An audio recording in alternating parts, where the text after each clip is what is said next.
Hi there everybody, this is Andrew Martin, PASM Photography, and today I'm going to do just a quick video comparing some different microphone options that you may want to use for a vlogging setup. I'm going to do an interesting comparison. So most of the options I'm going to show you are going to be on the Sony A6300, and these are all Sony multi-interface shoe accessory options. I'm also going to compare them to the internal microphone on the Sony A6300 and the internal microphone on what's really my run and gun, quick and dirty setup, just the Canon G9X. Just to give you a quick overview, what we're going to be comparing: the internal microphone on the Canon G9X, the internal microphone on the Sony A6300, which I'm filming with now, the gun zoom microphone ECM-GZ1M, the Sony accessory shoe stereo microphone, the ECM-XYST1M, and finally the Sony Bluetooth accessory microphone, the ECM-W1M. Hi everybody, this is going to be the first test I'm going through. This will be kind of the outlier. The rest of the tests will be with either the internal or accessory microphones on the Sony A6300. This test is using the Canon G9X. I'm just including this as kind of a control comparison to a small camera, a pocketable camera that people typically might use for vlogging. We'll see how this compares, outdoor, run and gun setting with a light breeze. We'll see how the microphone holds up and compares to the test on the A6300. Hello everybody, this will be test number 2. Again, same day, same slightly breezy conditions. This time I am shooting with the Sony A6300 and the internal microphone, so no accessory microphone attached. This should compare directly to the Canon G9X. We'll see which camera does a little bit better without any accessories in terms of audio recording in typical outdoor, slightly breezy conditions like this. So we'll compare it to the G9X, obviously, and then to how the different Sony multi-interface shoe accessory microphones stack up to it. Hi everybody, we are at test number 3 here.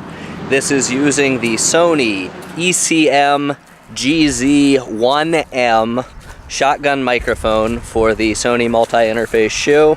Again, the same kind of run and gun setup, just a camera on a handle, A6300, Sony accessory shotgun microphone.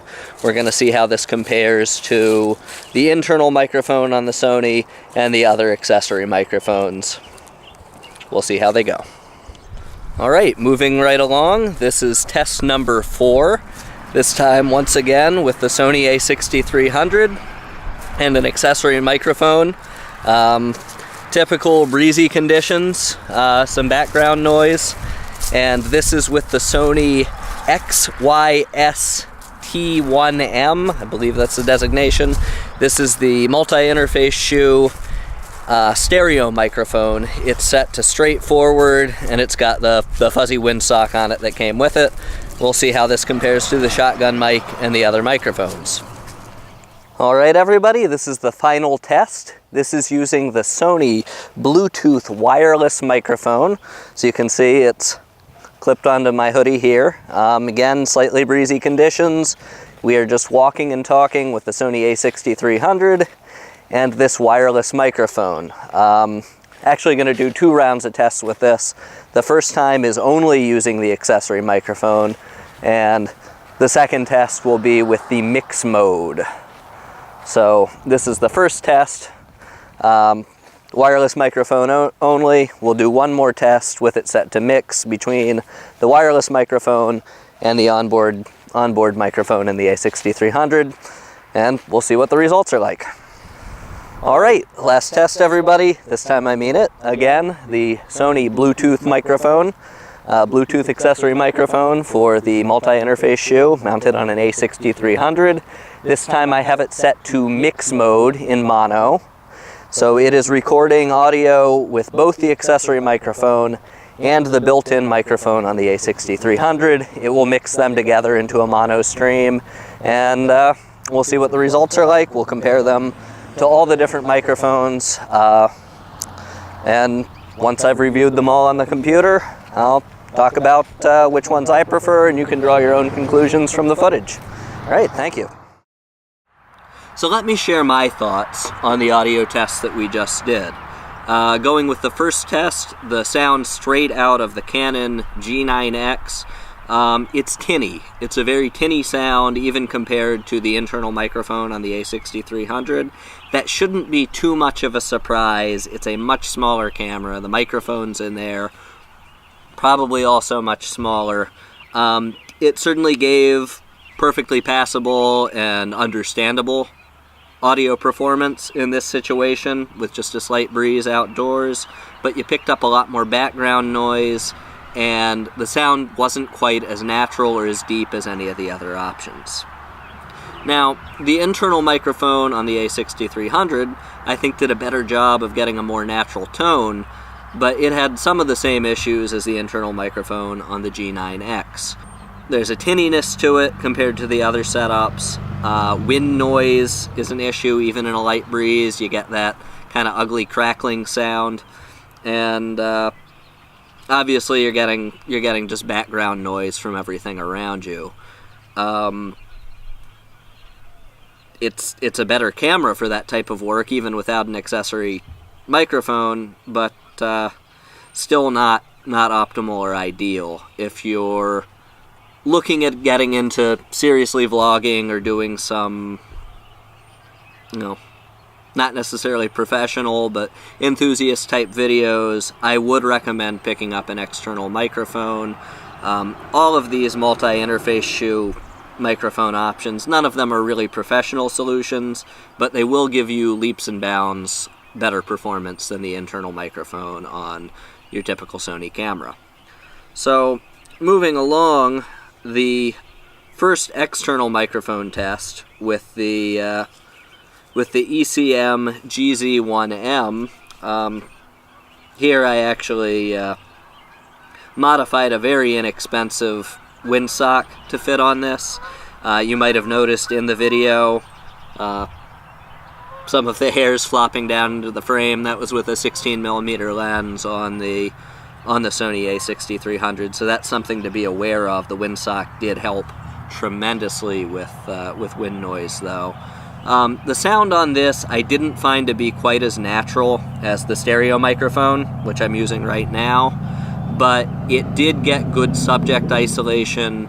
I wasn't picking up a lot of background noise. At the very beginning, you could hear a truck going by in the background, but that was a rather loud truck. Overall, for that type of work, if you want to isolate a subject at maybe even a little bit further away from the camera, this is going to be a better option than nothing. It's also the least expensive option in terms of a multi-interface shoe mount microphone. I'm not unhappy with its performance, but in most cases, I'm going to be using that stereo microphone. Finally, moving on to the last option I tested, the ECM-W1M, the Bluetooth microphone for the Sony multi-interface shoe. I was very happy with the isolation that got. It really, I think, produces pretty good results. Again, I think the sound is a little bit more natural coming from the stereo microphone that I'm using now, but it is not bad, and it is much less expensive than just about any other wireless microphone solution out there. So if you're shooting a Sony camera that has the multi-interface shoe, this is fantastic. One thing I will note, I have tested this on the Sony A7. It works fine. It does not work on the Sony NEX6. So if you have an NEX6 that you're shooting video with, don't buy this microphone. It is not going to work for you. If you think you're going to do videos where maybe your subject is a little bit farther away from the camera, and you're only going to get one microphone, this is probably your best bet. This is going to get you better results than the shotgun microphone, and at a distance it's going to get you better results than the stereo microphone.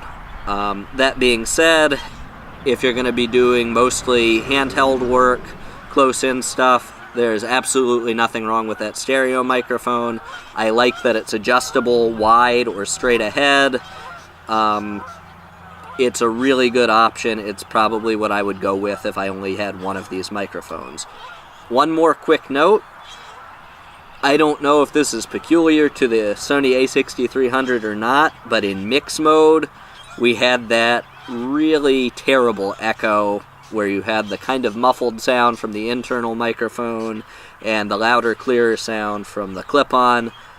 I would not use that mono mix mode at all. I'd leave it on single. It's going to give you a mono audio channel as opposed to the stereo on the microphone I have mounted now. But yeah, again, I just would not use that mix mode. You heard it for yourself. Pretty bad echo. I hope this video was helpful for you. I hope hearing the examples of the different microphones are a help if you're considering getting a Sony camera for vlogging. And I hope the comparison to just a small pocketable camera was a help for you. If you're wondering, do I need to get a more serious camera, or is a point-and-shoot camera going to be good enough for what I want to do? So, thanks for watching. Hope you have a wonderful day.